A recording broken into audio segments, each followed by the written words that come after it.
Hi, welcome to my YouTube channel. ඔන්න අද තමයි ඉතින් මම පළවෙනියටම වීඩියෝ එකක් දාන්නේ. ඉතින් මේ ඉන්නේ මම මේ මගේ පළවෙනි වීඩියෝ එක. ඉතින් එක අඩුපාඩු වැරදි සිදුවීම් වෙයි. ඒව ගණන් ගන්න එපා කියලා ආදරෙන් ඉල්ලනවා. මම මේ වීඩියෝ එකකින් අද ඔයාලත් එක්ක කතා කරන්න යන්නේ කම්මැලි දවසට කොහොමද පාඩම් කරගන්නේ කියලා. අපි මේක ස්ටෙප් බයි ස්ටෙප් කතා කරමු. ඉතින් ඉස්සල්ලාම ඔයාලා කරගන්න ඕනේ ඔයාලගේ කාමරයේ මේසේ තියෙන තැන එළියේ තියෙන තැනකට දාගන්න. කරුවලේ පාඩම් කරන්න බෑනේ. ඉතින් මම මගේ මේසේ කලින් තිබ්බේ කරුවල තියෙන තැනක. මම ඒක channel ඉස්සරහට දාගත්තා. ඊට පස්සේ වතුර එකක් ළඟට ගන්න. වතුර එකක් ළඟට අරගෙන තියාගන්න මේසේ ගාවින්. ඊට පස්සේ තුන්වෙනි ස්ටෙප් එක තමයි පිරිසිදු ඇඳුමක් ඇඳගෙන වොෂ් එකක් දාගෙන හොඳට ෆ්‍රෙෂ් වෙලා එන්න ඉඳගන්න මේස ගාවට ඇවිල්ලා. ඊළඟ ස්ටෙප් එක ඔයාගේ ටාගට් ටික ලියාගන්න අද දවසේ කරන්න තියෙන. ගොඩාක් පුරව ගන්න එපා. කෑලි කෑලි වලට කඩාගෙන කරන්න තියෙන වැඩ ටික ඒ ටික තියාගන්න ඔයාගේ පේන මානින්.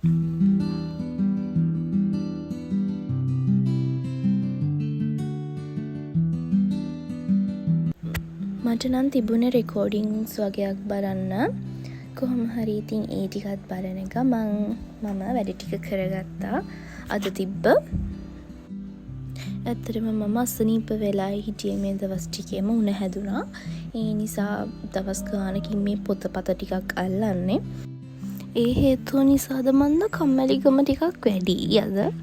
කොහොම හරි ඉතින් වැඩ ටික කරගන්න එපැයි. ඔන්න ඉතින් කොහොම හරි රෙකෝඩින් එක බලන ගමන් ඒකේ තියෙන නෝට් ටික මම ලියාගත්තා. මම මෙතනදී පාවිච්චි කරේ පොමඩෝරෝ ටෙක්නික් එක. ඒ කියන්නේ විනාඩි 20ක් පාඩම් කරලා විනාඩි 5ක වගේ බ්‍රේක් එකක් ගන්නවා. අන්න ওই විදිහට තමයි මම පැය දෙකක් වගේ පාඩම් කරන්න ඇති එක දිගට ඒ විදිහට ඒ ටෙක්නික් එක පාවිච්චි කරලා. ඉතින් එක විදිහේ ටෙක්නික්ස් තියෙනවා. අපි කැමති නෑනේ හැමදාම එකම කෑම එකම විදිහට කන්න. එකම කෑම වුණත් එක විදිහට කනකොට ඒකේ රස වෙනස් වෙනවා. ඒ නිසා පාඩම් කරන එකටත් ඒ විදිහට කරන්න.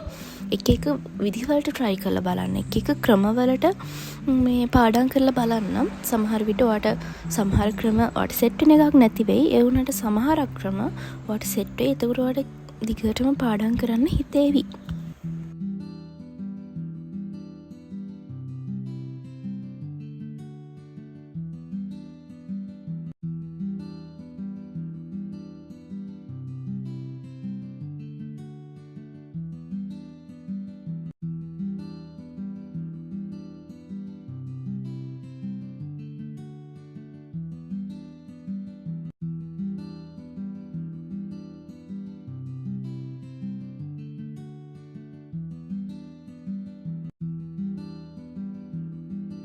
පාඩම් කර ඉන්නකොට අම්මා මට පපාය ජූස් එකකුත් හදලා ගෙනත් දුන්නා. ඒකත් බොන ගමන් මම හිමීට පාඩම් වැඩි කරගත්තා. ඕගොල්ලෝ මොන දේ තිබුණත් අමතක කරන්න එපා වතුර බොන එක. මොන දෙයකට ගියත් අනිවාර්යෙන් ඕගොල්ලෝ හොඳට වතුර බොන්න. මට නම් පොඩි ඔලුව කැක්කුමක් හැදුනොත් මම හොඳට වතුර බිව ගමන් ඒක ටිකක් අඩු වෙලා යනවා. ඒ තරම් වතුර වලින් ලොකු බෙනිෆිට්ස් තියෙනවා.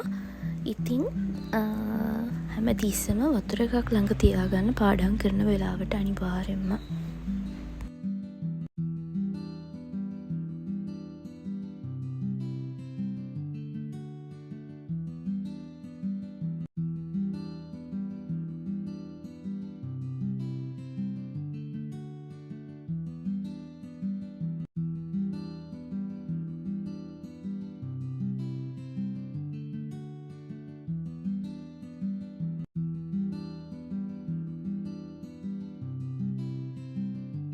මේ තියෙන ස්ටඩි ට්‍රැකර් එකක්. මේකේ ඊට පස්සේ මම පාඩම් කරලා පාඩම් කරපු වෙලාව ලියා ගන්නවා දිනෙත් එක්ක.